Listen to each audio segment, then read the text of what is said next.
Diduga lepas dari pengawasan orang tua, bocah perempuan terpleset dan tercebur hingga hilang terseret arus sungai di Desa Pleret, Bantul, Yogyakarta.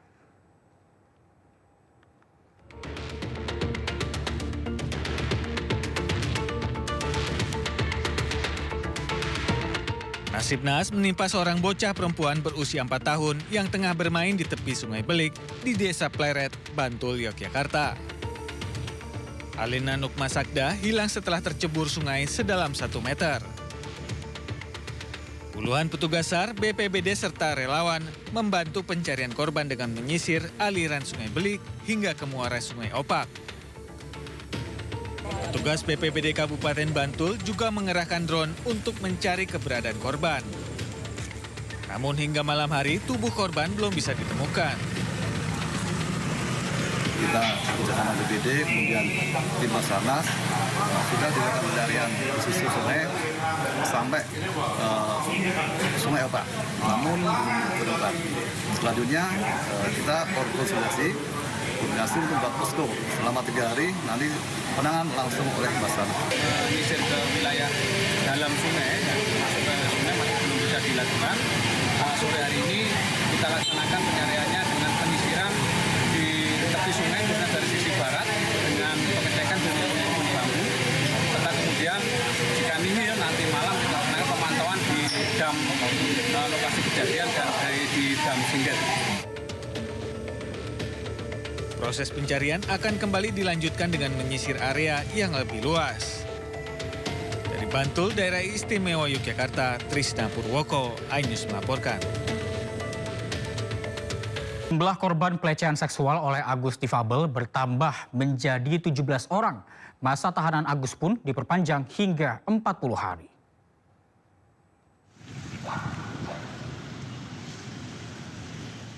Penambahan masa tahanan rumah selama 40 hari ke depan Agus Buntung tersangka pelecehan seksual terhadap mahasiswi di Mataram disampaikan Direktur Reserse Kriminal Umum Polda NTB, Kombes Pol Syarif Hidayat. Perpanjangan masa tahanan rumah Agus dilakukan menyusul telah habisnya masa tahanan rumah pertama. Untuk sementara, karena kita sudah lakukan perpanjangan 40 hari ke depan terkait dengan penahanan rumah, nanti ada penilaian. Karena ini masih proses ditangani oleh penyidik, kami berkomitmen tetap masih ada di 40 hari ke depan. Sementara itu pendamping korban Ade Latifa menjelaskan jika jumlah korban Agus Buntung bertambah menjadi 17 orang, 2 diantaranya adalah anak-anak. Setidaknya satu poin itu sudah sesuai ya, bahwa ada perintah di sana dari tersangka terhadap korban, intinya ada di sini. Cuma memang yang di dalam kamar kan kami tidak bisa ini. Gitu. Jadi kami belum bisa melihat perbandingan. Kami akan lihat kembali perbandingannya yang sekarang. Apa harapannya, Mbak? Ya tentu harapannya bagaimana kemudian rekonstruksi hari ini juga bisa memperlihatkan kebenaran ya, sesuai dengan yang kemudian korban terangkan juga. Viralnya kasus Agus Buntung tersangka pelecehan seksual mahasiswi di Mataram telah menuai pro dan kontra di tengah masyarakat. Dari Mataram, Nusa Tenggara Barat, Hari Kasidi, iNews melaporkan.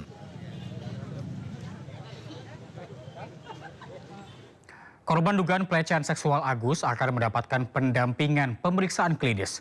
Pendampingan ini sebagai bentuk antisipasi kemungkinan korban terjangkit infeksi menular seksual.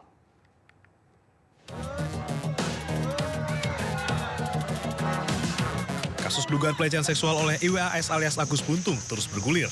Jumlah korbannya bahkan bertambah hingga mencapai 17 orang. Guna mengantisipasi kemungkinan para korban terjangkit infeksi menular seksual, mereka akan diberikan pendampingan pemeriksaan klinis. Seperti apa, jadi nanti tergantung dari kronologi korban. Kalau memang ternyata ada disetubuhi dan lain sebagainya, tentu kami juga akan ada pendampingan pemeriksaan klinis tentunya untuk bagaimana mencegah supaya korban ini juga tidak ada potensi IMS tentunya ya, infeksi menular seksual seperti itu, dan selanjutnya kemudian pendampingan untuk pemulihan psikologis. Selain pendampingan pemeriksaan klinis, para korban sebelumnya juga mendapatkan perlindungan dari LPSK. Pihak pendamping korban juga berkoordinasi dengan sejumlah pihak termasuk Komnas Perempuan untuk mengawal kasus ini. Dari Mataram, Nusa Tenggara Barat, Hari Kasidi, iNews melaporkan. Banjir akibat luapan Sungai Afur Watudakon di Kabupaten Jombang, Jawa Timur mulai surut hingga ketinggian 70 cm. Kementerian Sosial menggelontorkan bantuan sebesar 300 juta rupiah untuk kebutuhan logistik para korban.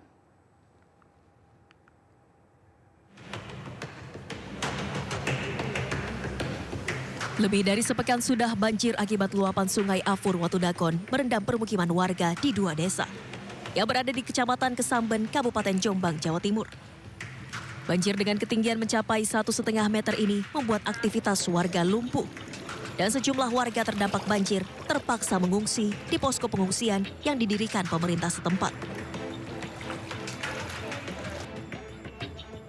Kementerian Sosial RI mengunjungi lokasi terdampak banjir di Kabupaten Jombang, Jawa Timur, Sabtu siang. Menteri Sosial RI Saifullah Yusuf terjun langsung meninjau ketinggian debit air dan mengunjungi para korban di lokasi pengungsian. Untuk membantu kebutuhan para pengungsi, Kemensos menggelontorkan bantuan sebesar 300 juta rupiah untuk kebutuhan shelter dan logistik para korban. Kita siapkan shelter atau tempat pengungsian seperti ini dan logistik yang dibutuhkan. Kalau memang memerlukan tenda, kita bangun tenda. Tapi kalau ada gedung seperti ini kan nggak perlu tenda. Tapi kasur sementara kita siapkan. Kemudian ada permakanan, kemudian ada juga dapur umum. Pokoknya hal-hal yang terkait dengan kedaruratan. Di hari ke-8 banjir wilayah Jombang, ketinggian air sudah jauh berkurang. Di titik terdalam, ketinggian debit air telah surut hingga mencapai 70 cm. Meski demikian, warga belum berani kembali ke rumah karena khawatir banjir susulan. Dari Jombang, Jawa Timur, Muhtar Bagus, iNews melaporkan.